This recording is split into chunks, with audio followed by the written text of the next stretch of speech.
Halo semua, di podcast ini kita akan membahas tentang Gen Z yang berprofesi sebagai budak korporat.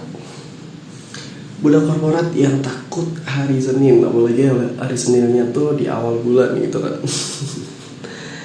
Oke, sebenarnya podcast ini diperuntukkan untuk ujian akhir semester ilmu komunikasi ya.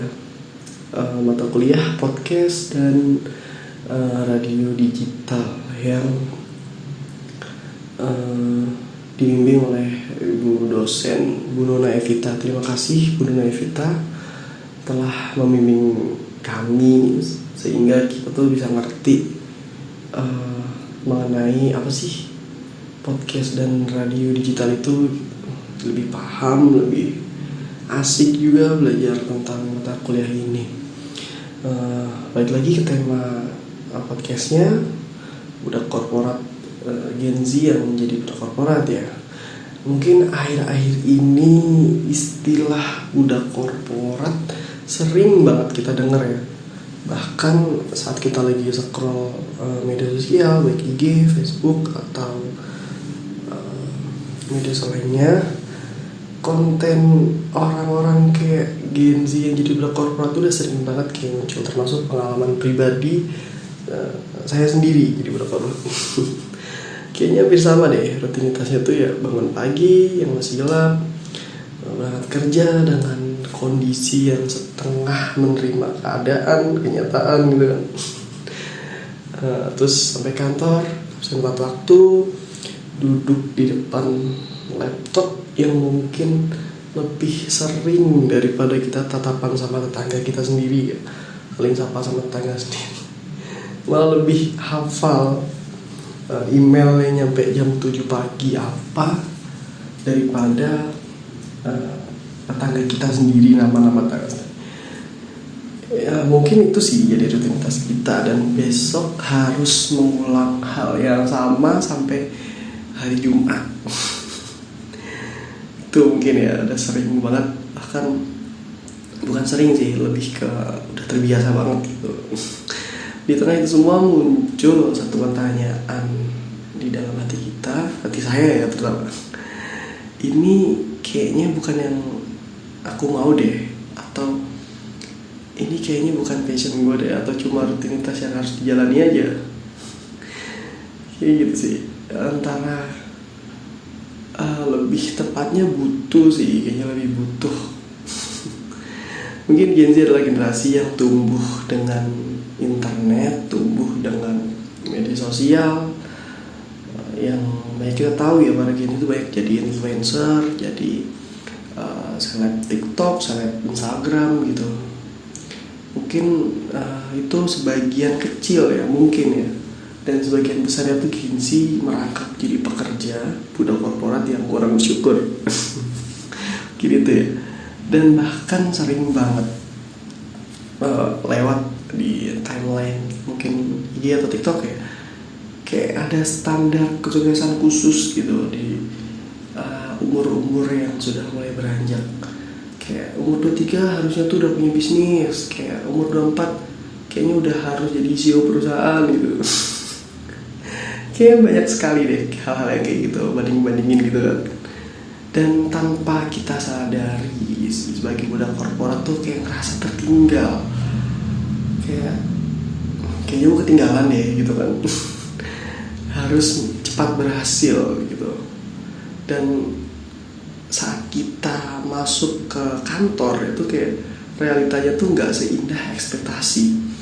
Target tinggi, deadline yang cepat, dan chat atau email yang masuk dengan ugal-ugalan, bahkan di luar jam kerja kita.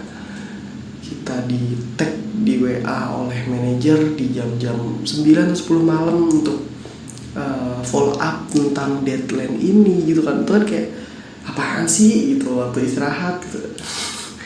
Mungkin itulah sifat-sifat Gen Z, terutama saya ya. Bukan berarti kita gak mau ngerjain, kita ngerjain, tapi ya kita saat pulang-pulang. Bahkan Gen Z terkenal tenggo gak sih daripada generasi-generasi sebelumnya gitu kan.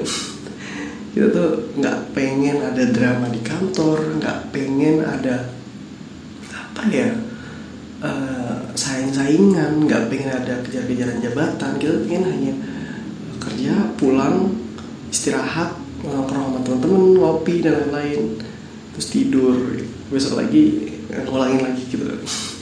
Akhirnya muncul rasa lelah, dan kayaknya bukan cuma fisik deh, tapi mental juga kena gak sih? Merasa seperti hidup untuk gaji di akhir bulan. Tapi benar gak sih kayak gitu disebut budak? Atau sebenarnya kita aja yang berada di fase bertumbuh yang memang gak mudah? Di satu sisi sistem kerja sekarang memang sangat gila dan kompetitif. Biaya hidup naik, harga rumah yang kayaknya gak masuk akal dan kayaknya gak mungkin gak sih gitu. Standar hidup yang tinggi yang beberapa orang tuh harus mengikuti gitu, sebenarnya sih enggak sih. Dan di sisi lain kita juga harus jujur deh, kadang ngerasa terjebak itu selalu muncul karena kita takut kehilangan stabilitas, takut keluar zona nyaman. Padahal lagu 420 yang ingetin banget gitu kan.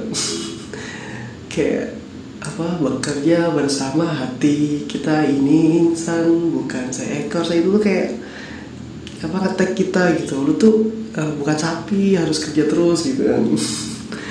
Itu sih udah mulai kena mental gitu kan. Iya ya, kayaknya nggak harus kayak gini deh, sampai kapan sih gue kayak gini terus gitu. Karena tuh hal gini itu sering kepikir kayak gitu, apa cuma saya aja. Padahal tuh sebenarnya kerja itu dijadikan alat sih. Mungkin beberapa narasumber bukan, kayak beberapa manajer kita atau atasan kita sering kayak ngasih motivasi yang kayak gitu.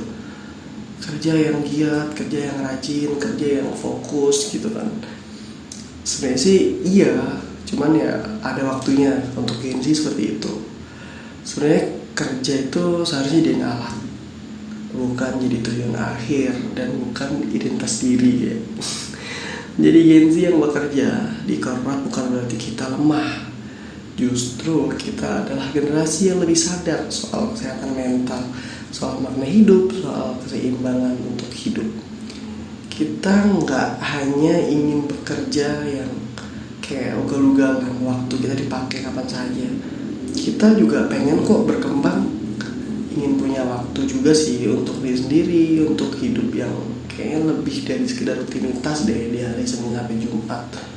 Dan itu kayaknya bukan hal yang salah. Walaupun beberapa manajer kita atau atasan kita yang menilai Gen Z itu tidak bisa diatur. Hal yang kayak gitu membuat statement bahwa Gen Z malas. Gen Z ini sebenarnya kalau dibimbing dengan baik, dibimbing dengan welcome, kayaknya enggak deh, kayaknya ngerti deh Gen Z itu gimana. Ya mungkin kita perlu ubah hanya gaya tempat kerjanya aja sih, yang mungkin lebih welcome, lebih santai, nggak harus gontok-gontokan, nggak harus kaku gitu, kayaknya itu sih. Dan Gen Z itu terupgrade skillnya dengan belajar otodidak dan belajar dengan caranya sendiri. Mungkin beberapa manajer atau atasan tuh ngasih clue ya, bahwa ini loh target kalian. Nah beberapa Gen Z itu punya cara sendiri gitu untuk menyelesaikan itu. Mungkin itu kali ya. Dan itu real kok, di lapangan juga kita lihat gak sama tapi tujuannya sama gitu. Caranya beda tapi tujuannya sama. Nah mungkin hal kayak gitu, karena kreativitas Gen Z itu kita harus akui itu sangat tinggi. Dan di konten kreator di TikTok ataupun di medsos itu beberapa itu Gen Z, harus mengakui mayoritas Gen Z. Walaupun beberapa ada gen-gen milenial yang ikut serta jadi konten kreator gitu kan. Mungkin di akhir podcast ini karena terbatas waktunya ya, saya sendiri sebagai budak korporat dan terutama saya juga Gen Z, mungkin saya akan cicipin lagu dari Band Flute yang berjudul Pulang. Lagu ini mempunyai kesan karena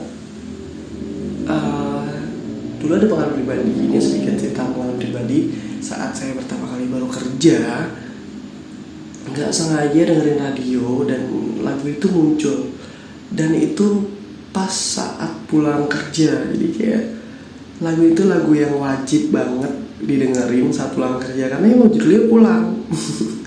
Band Flood ini bikin judul Pulang, dan saat itu saya dengerin pas lagi pulang. Jadi pas. Nah, di akhir sesi ini saya akan menyisipkan lagu Flood yang judul Pulang. Terima kasih untuk mungkin beberapa viewers yang ikut dengerin, dan saya juga turut mengucapkan sangat terima kasih kepada Bu Nevita selaku dosen mata kuliah podcast dan radio digital. Saya akhiri, terima kasih semuanya.